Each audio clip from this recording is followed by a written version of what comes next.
Hi, hello, and welcome to Mathematical 360.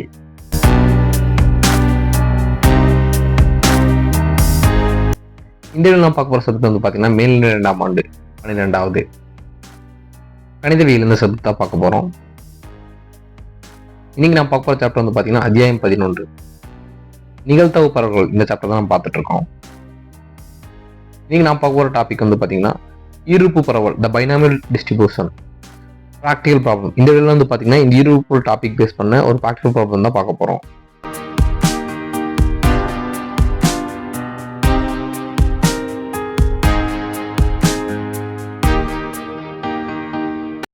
எடுத்துக்காட்டு, ABC குழுமம் தயாரிக்கும் பொருட்களில் சராசரியாக 20% பொருட்கள் குறைபாடு உள்ளதாக எனக்கு அடையப்பட்டது. அதாவது ஏபிசிங்கிற 3 குழு வந்து பார்த்தீங்கன்னா மேனுஃபேக்சர் பண்ண ப்ராடக்ட் வந்து பார்த்தீங்கன்னா 20% பொருட்கள், அதாவது டிஃபெக்ட் ப்ராடக்ட்ஸ் இருக்குன்னு சொல்றாங்க. சமவாய்ப்பு முறையில் இதிலிருந்து 6 பொருட்கள் தேர்ந்தெடுக்கப்படுகிறது. ஸோ ஒரு 6 பொருட்கள் வந்து பார்த்தீங்கன்னா அந்த ப்ராடக்ட் வந்து எடுக்கிறாங்க.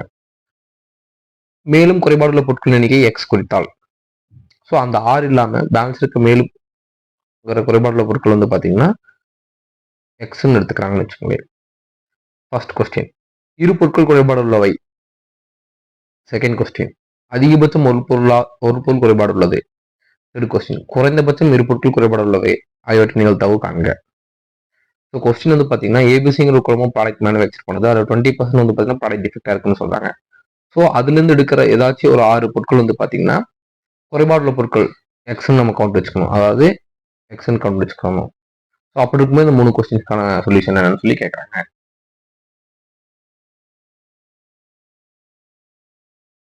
தீர்வு கொடுக்கப்பட்டது, அதாவது பார்த்தீங்கன்னா அவங்க சமவாய்ப்பு எடுக்கிற பொருள் 6ன்னு சொல்லிட்டாங்க, அதனால n = 6. குறைபாடுள்ள ஒரு பொருளை தேர்ந்தெடுப்பதற்கான நிகழ்தகவு. ஸோ அவங்களே சொல்லிட்டாங்க குறைபாடுள்ள பொருட்கள் எடுக்கிற பொருள் வந்து குறைபாடுள்ள ஒரு பொருள்னு சொல்லிட்டாங்க. ஸோ அதுக்கான நிகழ்தகவு 20% சொல்லிட்டாங்க. ஏன்னா குறைபாடுள்ள பொருள்னாவே 20% சொல்லி சொல்லிட்டாங்க, அவங்களே மென்ஷன் பண்ணாங்க. 20% என்ன மீன்ஸ்னா 20/100, அதாவது பர்சன்டேஜ்க்கு என்ன மீனிங்னா அந்த நம்பர் டிவைட் பை 100 போட்டீங்கன்னா அதான் பர்சன்டேஜ் மீன். ஸோ அதனால வந்து பார்த்தீங்கன்னா 20/100, அதனால தான் குறைபாடுள்ள பொருட்கள் நிகழ்தகவு வந்து பார்த்தீங்கன்னா 20/100, அதாவது பி. அதாவது கேட்டிருக்க கொஸ்டினே வந்து குறைபாடுள்ள பொருள் தான். ஸோ அதான் வந்து நம்ம பின்னு வச்சுக்கோம். இந்த பீனா என்ன அப்படிங்கிறது பார்த்தீங்கன்னா ஈருறுப்பு பரவல்னு சொல்லி டாபிக் பார்த்துருக்கோம், அந்த கண்டென்ட் டெஸ்ட்ல கொடுக்குறேன், அதை பார்த்தீங்கன்னா புரியும் எப்படி இந்த பீங்கிறதுக்கு என்ன அர்த்தம்னு சொல்லிட்டு. ஸோ அப்போ கேட்டிருக்க கொஸ்டின் இருக்கிறதுக்கான நிகழ்தகவு வந்து பார்த்தீங்கன்னா 20/100க்கு வந்து 1/5, அதாவது 5 டைம்ஸ் போகும். அதனால P = 1/5. ஸோ பிங்கிறது வந்து மேக்ஸிமம் வெற்றி வாய்ப்பு. Next Q = 1 - P. இதுவும் அந்த டாபிக் அந்த வீடியோ பார்க்கும்போது உங்களுக்கு புரியும். Q = 1 - P, அதாவது மேக்ஸிமம் வெற்றி வாய்ப்பு வந்து கழிச்சிட்டோம், ஒன்றுலேருந்து கழிச்சிட்டோம்னா Qங்கிற வேல்யூ கிடைக்கும், அதாவது தோல்வி வாய்ப்பு வழங்குவது கிடைக்கும். So Q = 1 - Pனா 1 - 1/5னா 4/5. ஸோ Qவோட வேல்யூ நமக்கு கிடைச்சிருச்சு. குறைபாடுள்ள பொருட்களின் எண்ணிக்கையை எக்ஸ் குறிப்பதால், ஸோ அவங்களே சொல்லிட்டாங்க குறைபாடுள்ள பொருட்களின் எண்ணிக்கை எக்ஸ்ன்னு சொல்லிட்டாங்க. எக்ஸ் கொள்ளும் மதிப்புகள், ஸோ எக்ஸுங்கிறது 6ன்னு சொல்லிட்டாங்க, அதனாலதான் எக்ஸோட மதிப்பு வந்து 6 வந்துருச்சு. ஸோ இப்போ நம்மளுக்கு வந்து பார்த்தீங்கன்னா என்னோட வேல்யூயும் தெரியும், பியோட வேல்யூயும் தெரியும். ஸோ இப்போ ஈருறுப்பு பரவல் படி எனவே எக்ஸ் ஈருறுப்பு பரவலை பின்பற்றுகிறது. ஸோ அவங்களே சொல்லிட்டாங்க எப்படின்னா ஈருறுப்பு பரவல் பேஸ் பண்ண ப்ராப்ளம் தான் இது.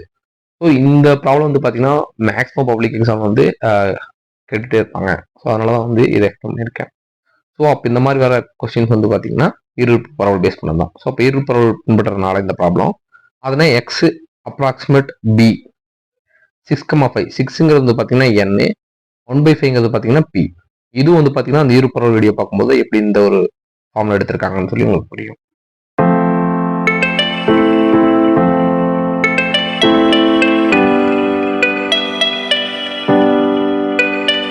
ஈருறுப்பு பரவல். ஸோ ஈருறுப்பு பரவலுக்கான ஃபார்முலா வந்து பார்த்தீங்கன்னா f(x) = nx p(x) 1 - whole power n - x. எக்ஸுங்கிறது பார்த்தீங்கன்னா n வரைக்கும் போயிட்டே இருக்கும். இது வந்து ஈருறுப்பு பரவல் வீடியோவில் இருக்கும். இந்த ஃபார்முலா வந்து நீங்கள் மெமரைஸ் பண்ணிக்கணும். ஸோ லாஸ்ட் வீடியோ வந்து பார்த்தீங்கன்னா நம்ம எக்ஸ் ஈருறுப்பு பரவலை பின்படுறதுனால அதோட எக்ஸ் அப்ராக்சிமேட் வேல்யூ வந்து பார்த்தீங்கன்னா n பியும் கண்டுபிடிச்சு வச்சிருக்கோம். இப்போ இந்த என்னோட வேல்யூ பியோட வேல்யூ தெரியுறதுனால நமக்கு n பியோ கொண்டு போயிட்டு இந்த ஈருறுப்பு பரவல் ஃபார்முலா சப்மிட் பண்ணுறோம், ஏன்னா இது ஈருறுப்பு பரவலை பின்பற்றுறதுனால. ஸோ அப்படி சப்மிட் பண்ணும்போது f(x) = என்னங்கிற இடத்துல 6 இருக்கு, அதனால 6ன்னு போட்டோம். 6x 1/5x 1/5ங்கிறது வந்து பியோட வேல்யூ. ஸோ பியோட வேல்யூ வந்து 1/5னால 1/5 ஹோல் எக்ஸ். 1 மைனஸ் பிங்கிறது கியூ ஆல்ரெடி கண்டுபிடிச்சு வச்சிருக்கோம். ஸோ அது 4/5. 4/5 whole power 6 minus x. So இங்கே எக்ஸ் ஈக்குவல் டு 6. ஏன்னா அவங்களே மென்ஷன் பண்ணிட்டாங்க n வந்து 6 போல சொல்லுவோம். இப்போ 0 1 2 3 4 to 6. அதனால இங்கே n வந்து 6 மென்ஷன் பண்ணியிருக்கோம். ஸோ இப்போ இந்த 0 ஃபார்மெட்ல வந்து பார்த்தீங்கன்னா இந்த ப்ராப்ளத்துக்கான ஃபார்முலா நம்ம ஜெனரேட் பண்ணிட்டோம்.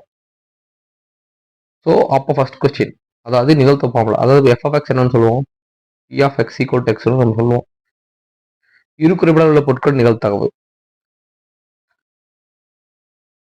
ஸோ அவங்க எக்ஸாக்டா சொல்லிட்டாங்க. அதாவது இந்த ஃபார்ம் வந்து பார்த்தீங்கன்னா நான் சொன்ன மாதிரி p equal to x equal to 2ன்னு எடுத்துக்கலாம். ஸோ எஃப் ஆஃப் எக்ஸையும் equal to f of x equal to x ரெண்டு ஒன்று தான். ஸோ இங்கே ஃபர்ஸ்ட் ஒன் கிடைக்கிறது எக்ஸ் வந்து 2, அதாவது குறிப்பிடாத பொருட்கள் வந்து 2ன்னு அவங்க டேரக்டா சொல்லிட்டாங்க. அதாவது எக்ஸோட வேல்யூ வந்து பார்த்தீங்கன்னா 2. ஸோ அதனால வந்து பார்த்தீங்கன்னா p equal to x equal to 2. அப்போ இங்கே எக்ஸ் 2னா ஸோ இங்கே எஃப் ஆஃப் எக்ஸ்லேயும் 2 தான் வரும். ஸோ இப்போ இந்த ஃபார்முலா டோட்டலாக வந்து எக்ஸ்க்கு பதிலாக 2 சப்ஸ்டிட்யூட் பண்ணுறோம். 6 எக்ஸ்க்கு பதிலாக 2 5 எக்ஸ்க்கு பதிலாக 2 பவரில் 4/5 எக்ஸ்க்கு பதிலாக 2 பண்ணீங்கன்னா 4. 6 minus 2 4 வரும் நமக்கு. ஸோ இதை ஃபர்தராக சிம்பிளிஃபை பண்ணும்போது 15 4 the whole power 4 divide by 5 the whole power 6 அப்படின்னு நமக்கு சொல்யூஷன் வரும். இது நீங்கள் போட்டு பார்த்தீங்கன்னா உங்களுக்கு தெரியும். ஸோ ஃபர்ஸ்ட் கொஸ்டின், இரு குறிப்பிட உள்ள பொருட்களுக்கான நிகழ்த்தகவு வந்து பார்த்தீங்கன்னா 15 4/4 டிவைட் பை 5 பவர் 6. இதுதான் வந்து ஃபைனல் சொல்யூஷன்.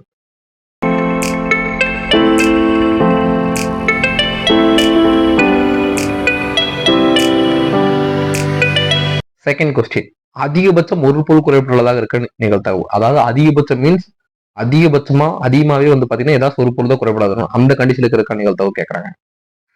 ஸோ அந்த கண்டிஷன் இருக்கிறது வந்து பாத்தீங்கன்னா ப்ராபபிலிட்டி படி பாத்தீங்கன்னா அதிகபட்சம்னாவே ஒரு பொருள்னு சொல்லிட்டாங்க, அதனால 1 வச்சுக்கோ. அதிகபட்சம் என்ன, ஸோ எக்ஸோட வேல்யூ வந்து பாத்தீங்கன்னா அதிகபட்சம் இருக்கனால less than or equal to, அதாவது ஈக்குவல் டு மீன்ஸ் 1 இருக்கலாம், இல்ல அதை விட கம்மியா தான் இருக்கும். இதுக்கு மீனிங் அதுதான். அதிகபட்சம் 1னா 1 இருக்கணும், 1 விட கம்மியா இருக்கும், 1 விட தாண்டி போகும். அதனால 1 லெஸ் than எடுத்து லெஸ் than ஈக்குவல் டு எடுத்திருக்கோம். So equal to less than equal to 1. So இதை வந்து நம்ம பிரிச்சு எழுதும் போது எக்ஸ் ஈக்குவல் டு 0வா இருக்கலாம். அதாவது என்னோட வழி வந்து பாத்தீங்கன்னா 0ல இருந்து 6 வரைக்கும் இருக்கு. அப்போ 1 விட கம்மியானா 1 விட கம்மியா 0 இருக்கு. அதனால probability of x equal to 0 plus probability of x equal to 1. So அப்போ 1 விட கம்மி வந்து பாத்தீங்கன்னா 0 1 தான். ஸோ இதுக்கு மேலே நமக்கு வராது. So probability of x equal to 0 1ன்னு போடணும். லாஸ்ட் வீடியோ நம்ம வந்து பாத்தீங்கன்னா f of x form generate பண்ணி வச்சிருக்கோம். ஸோ இந்த இடத்துல எக்ஸோட வேல்யூ 0வும் 1ன்னு சப்ஸ்டிட்யூட் பண்ணும்போது 6 0 1/5 the whole power 0 4/5 the 6 minus 0 plus இங்கே வந்து பார்த்தீங்கன்னா 1 6 1 1/5 the whole power 1 4/5 whole power 6 by 1. So இங்கே எக்ஸிட் பண்ணும்போது இந்த மாதிரி நமக்கு கிடைக்கும். இதை ஃபர்தராக சிம்பிளிஃபை பண்ணும்போது 4/5 தி whole power 6 plus 6 into 4 whole power 5 5 into 6 5 whole power 5 power 6. So இது ரெண்டு இப்போ சிம்பிளிஃபை பண்ணும்போது நமக்கு எப்படி கிடைக்கும். ஸோ இதை ஃபர்தராக சிம்பிளிஃபை பண்ணும்போது 2 into 4/5 தி ஹோல் பவர் 5. ஸோ இந்த நீங்கள் பவரில் இருக்கிறதெல்லாம் எப்படி சிம்பிளிஃபை பண்ணணும்னு பார்த்துட்டிங்கன்னா, அதாவது மீன்ஸ் இப்போ பவரில் வந்து பார்த்தீங்கன்னா 4 into 4ன்னு வச்சுக்கலேன், இந்த பவரில் 2 இருக்கு, இந்த பவரில் 2 இருக்குன்னா அதை பெருக்கணும்னு வச்சுக்கலேன், அந்த பவர் ரெண்டையுமே ஆட் பண்ணிக்கணும். அதே 4/4 அப்படின்னு இருந்துச்சுன்னா அந்த பவரில் இருக்கிற ரெண்டு பவர் இருக்கு பார்த்தீங்களா, அது இருந்துச்சுன்னா 4/2னா இந்த வேல்யூக்கு மேலே போகும்போது அது பவரில் இருக்கிறது கழிச்சுக்கணும். இப்போ மல்டிபிள் பண்ணும்போதுனா அந்த பவரில் இருக்கிற வேல்யூயை ஆட் பண்ணிக்கணும், டிவைட் பண்ணும்போது மைனஸ் பண்ணிக்கணும். ஸோ அந்த சிம்பிளிஃபிகேஷன் யூஸ் பண்ணி அதை ஃபர்தர் 4/5 தி ஹோல் பவர் 5 சொல்லி சிம்பிளிஃபை பண்ணி வச்சிருக்காங்க. ஸோ தேர்ஃபோர் அதிகபட்சம் ஒரு பொருள் குறைபடாததாக இருக்கிற நிகழ்த்தகவு வந்து பார்த்தீங்கன்னா 2 into 4/5 ஹோல் பவர் 5. ஸோ இதுதான் வந்து செகண்ட் கொஸ்டினுக்கான சொல்யூஷன்.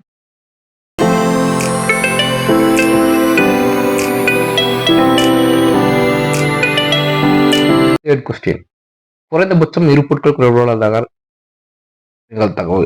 அதாவது குறைந்தபட்சம்னா இரு பொருள் இருக்கணும்னா குறைந்தபட்சம்னா மினிமம் 2 பொருளாவது குறைபாடு இருக்குதான் இருக்கணும். அப்போ வந்து பார்த்தீங்கன்னா நம்மளுக்கு இங்கே n6. அப்போ என்ன ஆகும், குறைந்தபட்சங்கும் போது என்ன ஆகும், கிரேட்டர் தான் போடணும். அதாவது குறைந்தபட்சம் 2 கிரேட்டர் தான் ஈக்குவல் டு 2 இருக்கணும், இல்லை 2 விட அதிகமாக இருக்கணும். அதுதான் இந்த ஃபார்முலாக்கான மீனிங். ஸோ அதுக்கான நிகழ்த்தகவு கேட்டிருக்காங்க. அதாவது இந்த கொஸ்டின் அப்படியே நம்ம ஃபார்முலா அப்படி சிம்பிளிஃபை பண்ணி எழுதியிருக்கோம். ஏன்னா 2 குறைந்தபட்சம் 2 2, அப்போ கிரேட்டர் தான் ஈக்குவல் டு போடணும். அதான் கிரேட்டர் தான் ஈக்குவல் டு. அப்போ இங்க வந்து பார்த்தீங்கன்னா 1 minus probability X equal to X less or equal to. இது வந்து பார்த்தீங்கன்னா ஃபார்முலா தான். இது ஆல்ரெடி வந்து பார்த்தீங்கன்னா, அந்த பண்புகளில் பார்த்துருப்போம். அந்த டிகால் நியூக்ளியஸ் இல்லை. அதை பார்க்கும்போது புரியும் எப்படி இது ஃபார்ம் அப்படி இப்படி வந்துச்சுன்னு. அதாவது வந்து பார்த்தீங்கன்னா, இந்த வேல்யூ கண்டுபிடிக்கணும்னா 1லிருந்தே, அதாவது 2 விட கம்மியா இருக்க வேல்யூ கிடைக்கும். அதாவது பார்த்தீங்கன்னா, நம்ம 2லிருந்து அதிகமாக 6 வரைக்கும் கண்டுபிடிக்கணும். ஸோ அதுக்கு பதிலாக 1ங்கிறத ஒரு நிகழ்த்தகவோட மொத்த வேல்யூ வரும். ஸோ அதுலேருந்து வந்து பார்த்தீங்கன்னா, இந்த லெஸ் தேன் 2 வந்து கழிச்சிட்டோம்னு வச்சுங்களேன், நமக்கு ஈஸியாக சொல்யூஷன் கிடைச்சிடும். 1 minus probability X less than or equal to 1. So அதாவது 2 விட கம்மினா 0,1 2. ஸோ அப்போ 2 விட கம்மிங்கும் போது 1 0 மட்டும் தான் வரும். அப்போ 2 வராது. ஏன்னா இங்கே ஈக்குவல் டு கிடையாது. அதனால தான் 2 வராது.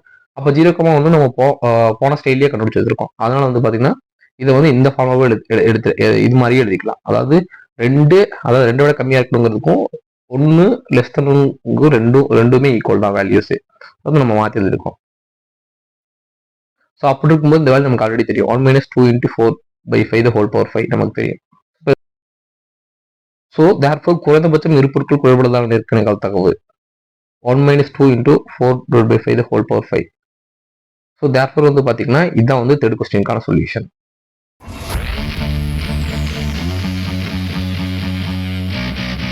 ஸோ இந்த வீடியோ வந்து பார்த்தீங்கன்னா, நிகழ்தகவு பரவல் 12th மொத்த சாப்டரும் மொத்த டாபிக்ஸும் க்ளோஸு. நெக்ஸ்ட் வீடியோ வந்து பார்த்தீங்கன்னா, நியூ சாப்டர் பார்ப்போம். தேங்க்ஸ் ஃபார் வாட்சிங்.